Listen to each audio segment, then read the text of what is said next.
Welcome guys. आज का हमारा ट्यूटोरियल है करेक्टरिस्टिक्स ऑफ सी। आज हम सी के करेक्टरिस्टिक्स के बारे में पढ़ेंगे।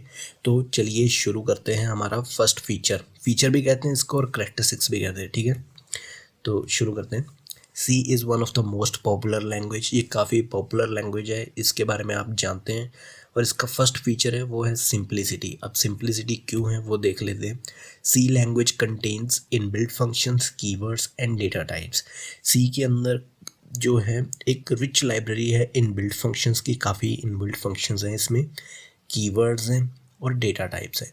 अब बात ये है कि ये इंग्लिश लैंग्वेज के जो सिमिलर हैं ये फंक्शंस, कीवर्ड्स और data types. It resembles general English language, यानी कि आपने इंग्लिश लैंग्वेज पढ़ी है, उनके वर्ड्स पढ़े हैं। जैसे वर्ड्स इंग्लिश लैंग्वेज में हैं वैसे ही वर्ड्स जो हैं वो इसमें पाए जाते हैं, इनबिल्ट फंक्शंस में, कीवर्ड्स में, डेटा टाइप्स में। तो इसलिए इसको लर्न करना काफ़ी इजी है और ये सिंपल है, तो इसलिए ये इसका सिंपलिसिटी फीचर है, ठीक है guys. It follows the structured approach. अब स्ट्रक्चर्ड अप्रोच ये होती है कि एक काफ़ी बड़ा प्रोग्राम है उसको मॉड्यूल्स में डिवाइड कर देना, सो दैट उससे होगा क्या कि अंडरस्टैंडेबिलिटी बढ़ जाती है। So it is easy to learn. तो ये रहा फर्स्ट फीचर। अब नेक्स्ट पढ़ते हैं क्लैरिटी। अब गाइस क्लैरिटी जो है वो पहले जो सिंप्लिसिटी था उसके जो है थोड़ा सिमिलर ही है। तो keywords and library functions are available in C and it resembles common English language. यानी जो कीवर्ड और लाइब्रेरी फंक्शन सी में हैं वो इंग्लिश लैंग्वेज के जो मतलब सिमिलर ही हैं। तो इसलिए जो है thus it helps to improve the clarity of the program. तो प्रोग्राम की ये क्लैरिटी को इम्प्रूव करती है। तो नेक्स्ट फीचर देख लेते हैं, पोर्टेबिलिटी। अब गाइस पोर्टेबिलिटी का मतलब इसमें यह है कि मशीन इंडिपेंडेंट कह लो या कंप्यूटर इंडिपेंडेंट कह लो, सेम ही है, ठीक है। The program that made in C can be made to run on different machine. जो प्रोग्राम सी में लिखा गया है वो दूसरी मशीन्स पे भी चल सकता है, रन हो सकता है, ठीक है गाइस। Case sensitive. अब केस सेंसिटिव जो है ये काफ़ी इंपॉर्टेंट है। मोस्टली जो है जब बिगिनर्स जो होते हैं वो गलती कर देते हैं तो इसलिए एरर्स आ जाते हैं। तो इसे समझिए, केस सेंसिटिव का क्या मतलब होता है। C is a case sensitive language. Identifier written in upper case is different from the identifier written in lower case. अब आइडेंटिफायर जो होते हैं वो क्या होते हैं, जैसे वेरिएबल हो गया इंट ए, इंट बी, उसको आइडेंटिफायर बोल देते हैं। तो ये ऐसा कह रहे हैं कि जो अपर केस में लिखा हुआ है आइडेंटिफायर वो, और जो अपर लोअर केस में लिखा होगा वो दोनों ही डिफरेंट हैं। फॉर एग्जांपल नम, नम और नम, ये तीनों के तीनों ही नाम तो सेम है इनके, पर है तीनों डिफरेंट। सी इनको डिफरेंट वे में लेगा तीनों को, और तीनों को ही अलग अलग मेमोरी, अलग अलग वैल्यूज़ एलोकेट करेगा। एक्सटेंसिबल। अब सी जो है वो एक एक्सटेंसिबल लैंग्वेज है। एक्सटेंसिबल लैंग्वेज कैसे है, सी में काफ़ी सारे फंक्शंस हैं इनबिल्ट। तो it allows to create user defined functions. ये हमें अलाउ करती है कि हम खुद के फंक्शंस बनाएं, कोई भी नाम हो सकता है उन फंक्शंस का। It allows programmer to create their own library files. ये प्रोग्रामर को अलाउ करती है कि वो खुद की लाइब्रेरी फाइल्स भी बना सकते हैं। तो it also allow to create a user defined data types using struct keyword. अब गाइस डेटा टाइप जो हैं वो इसमें इनबिल्ट भी हैं, int, float, char, Boolean etcetera. तो ये सब डेटा टाइप्स इनबिल्ट हैं। तो ये हमें अलाउ करती है कि हम यूज़र डिफाइन मीन्स कि हम खुद की भी डेटा टाइप्स बना सकते हैं स्ट्रक्ट कीवर्ड के साथ। स्ट्रक्ट के बारे में गाइस हम आने वाले ट्यूटोरियल में पढ़ेंगे। तो अभी के लिए इतना आप समझ लीजिए कि स्ट्रक्ट कीवर्ड जो है वो यूज़ होता है खुद की डेटा टाइप्स बनाने के लिए, means user defined data types. तो आगे बढ़ते हैं। क्विकर कंपाइलेशन जो है, C compiler is very quick और फास्ट। ये काफ़ी फास्ट है। जो पहले लैंग्वेजेस थी बेसिक या कोबोल, उनके मुकाबले में computations can done much faster than other languages like basic जो थी वो पहली लैंग्वेज थी। तो अगर उनके मुकाबले में देखें तो ये काफ़ी फास्ट है। Easy availability. ये सी कंपाइलर है जो ईजिली अवेलेबल है और काफ़ी कम जो है आपकी डिस्क स्पेस लेता है। It is easy to load turbo C compiler in your computer. आपके कंप्यूटर में टर्बो सी कंपाइलर को इंस्टॉल करना और उसको लोड करना काफ़ी आसान है। Errors are easily detected. अब गाइस सिंटेक्स एरर जो होते हैं मोस्टली बिगिनर से हो जाते हैं, तो उनको डिटेक्ट करना काफ़ी आसान होता है सी में। After writing the code, when you compile, if there is any error, then compiler display error with the lines where they occur. जब आप कोड लिखते हो तब जो है आप कंपाइल करते हो, और जब कंपाइलर आपको आपके कोड को देखता है और अगर उसमें कोई एरर होगा तो उसको डिस्प्ले कर देगा विद लाइंस कि कौन कौन सी लाइन पे वो एरर है। तो इससे जो है पता चल जाएगा प्रोग्रामर को और उसका टाइम भी बचेगा। तो इजीली एरर इसमें आप डिटेक्ट कर सकते हैं। मॉड्यूलरिटी ये नेक्स्ट फीचर है। C compiler divided into small modules with the use of functions. अब गाइस फंक्शंस की मदद के साथ जो है हम बड़े से बड़े चाहे 1000 लाइन का कोड भी हो उसको भी छोटे छोटे पार्ट्स में हम डिवाइड कर सकते हैं। तो ये सी का एक फीचर है। It helps to increase the understandability of the program. ये प्रोग्राम की अंडरस्टैंडेबिलिटी को बढ़ाता है। नेक्स्ट है मेमोरी मैनेजमेंट। अब गाइस जब हम प्रोग्राम बनाते हैं सी में तो वो प्रोग्राम जब लोड होता है, चलता है, एग्जीक्यूट होता है, तो वो कुछ मेमोरी लेता है। तो अगर वो बड़ा होगा प्रोग्राम तो ज़्यादा मेमोरी लेगा। तो उसीलिए एक उसका फीचर है सी का, various C memory management function available in सी।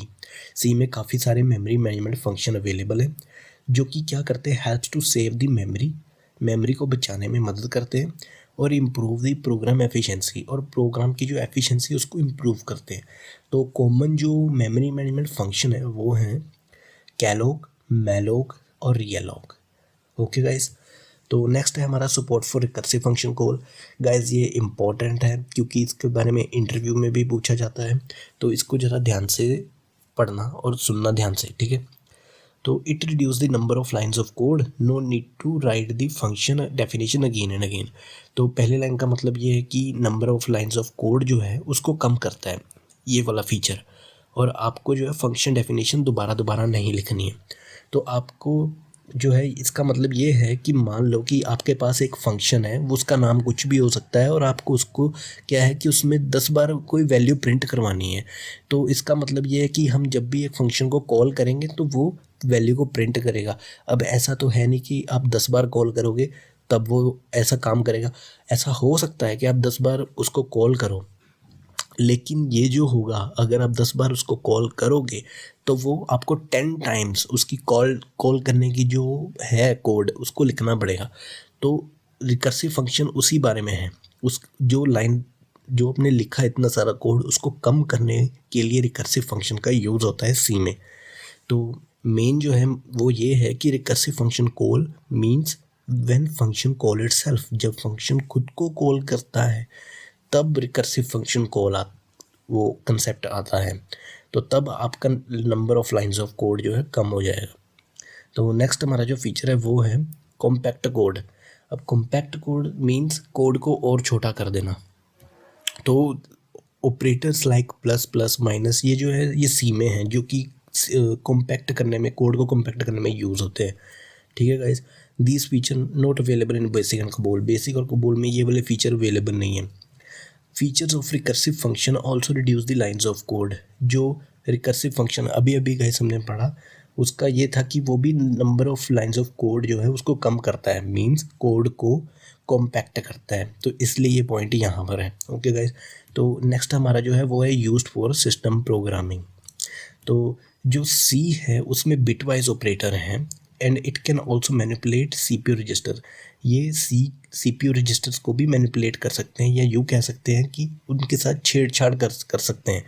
और दूसरी लैंग्वेज में अगर कहें तो सी जो है वो सीधा डायरेक्ट हार्डवेयर के साथ कम्युनिकेट कर सकती है, ठीक है, क्योंकि इसके पास बिटवाइज ऑपरेटर हैं इसमें। इसलिए it is used for making operating system that a part of a system programming. ये ऑपरेटिंग सिस्टम को बनाने के लिए भी यूज़ होती है सी। ओके गाइस, तो नेक्स्ट है हमारा lesser number of keywords. Lesser number of keywords, इसमें सिर्फ 32 कीवर्ड्स हैं guys, only 32 keywords available in C. So remembering these keywords easy, इनको याद करना काफ़ी आसान है। तो it all other words except keyword can be used as a variable name. Keyword के अलावा जितने भी शब्द होंगे, जितने भी वर्ड्स होंगे, उनको हम वेरिएबल नेम ही यूज़ करेंगे as an. Okay. Large set of standard inbuilt functions, तो इसका ये है कि C contains large number of inbuilt functions. C में काफ़ी ज़्यादा इनबिल्ट फंक्शंस हैं। अब ये इनबिल्ट फंक्शंस किन किन चीज़ों के लिए हैं वो देख लेते हैं। फॉर इनपुट आउटपुट के लिए ये फंक्शंस है, स्ट्रिंग हैंडलिंग के लिए फंक्शंस हैं, ये हैंडलिंग सॉरी गलत हो गया वर्ड, हैंडलिंग इज कमेंट्स, और ग्राफिक्स के लिए है, and for many other operations के लिए, ठीक है guys. All these functions are used in program as per the need. जैसे जैसे प्रोग्राम में ज़रूरत होगी तो ये फंक्शंस यूज़ होंगे। आप जैसा जैसा प्रोग्राम बनाएंगे, अगर आप ग्राफिक्स के प्रोग्राम बना रहे हैं तो आपको ग्राफिक्स के फंक्शन चाहिए होंगे, तो वो फंक्शंस भी सी में अवेलेबल हैं। ओके गाइस, तो नेक्स्ट है हमारा इंटीग्रेशन विद यूनिक्स। यूनिक्स जो है वो एक ऑपरेटिंग सिस्टम है guys. Okay, C also run on Unix, C Unix पे भी चलती है, ठीक है guys. Most of the functions remain same while running on Unix और any other operating system. Mostly जो फंक्शन है, मोस्ट ऑफ द फंक्शंस वो सेम ही काम करते हैं, वो चाहे आप यूनिक्स में चला लो या फिर किसी और ऑपरेटिंग सिस्टम में चला लो। ओके, तो नेक्स्ट है डॉक्यूमेंटेशन। गाइस मैंने पिछला ट्यूटोरियल जो थर्ड है ट्यूटोरियल, उसमें डॉक्यूमेंटेशन के बारे में काफ़ी अच्छे से बताया है। अगर आप और बेहतर तरीके से जानना चाहते हो तो आप उस ट्यूटोरियल को देखना। तो अभी के लिए इसमें जितना पॉसिबल है वो देख लेते हैं। C allows comments in a program. C comments को अलाउ करता है प्रोग्राम में, यानी कि एक और चीज़ कि आप कमेंट्स जो हैं प्रोग्राम में कहीं पर भी यूज़ कर सकते हैं, ठीक है guys. Comments improve understandability for the people who did not right the code.